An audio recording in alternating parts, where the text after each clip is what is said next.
बिस्मिल्लाहिर्रहमानिर्रहीम नहमदुहु व नुसल्ली अला रसूलिहिल करीम अम्मा बाद। मुहतरम नाज़रीन किराम, एक साहब हैं एम अनाविश, इनका सवाल है अनाविश नाम का मतलब बताएं। देखिए, जो नाम आपने पूछा है अनाविश, ये हमने काफ़ी तलाश किया, हमज़ा के साथ भी और आइन के साथ भी। ये अनाविश हो या अनाविश, दोनों तरह से हमने तलाश किया, ये लफ्ज़ हमको कहीं से कहीं तक नहीं मिल पाया है। ये नाम मुहम्मल नाम मालूम होता है, बेमाना नाम मालूम होता है, या फिर गैर इस्लामी नाम है, किसी और ज़ुबान का लफ्ज़ हो, तो ये हमको नहीं मिल पाया है। लेकिन इस्लामी एतबार से नाम बिल्कुल मुनासिब नहीं है।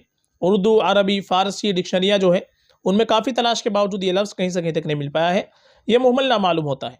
इसकी जगह एक लफ्ज़ मिला है अनूश।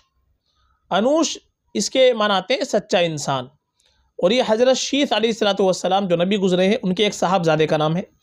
तो अनूश नाम रख सकते हैं।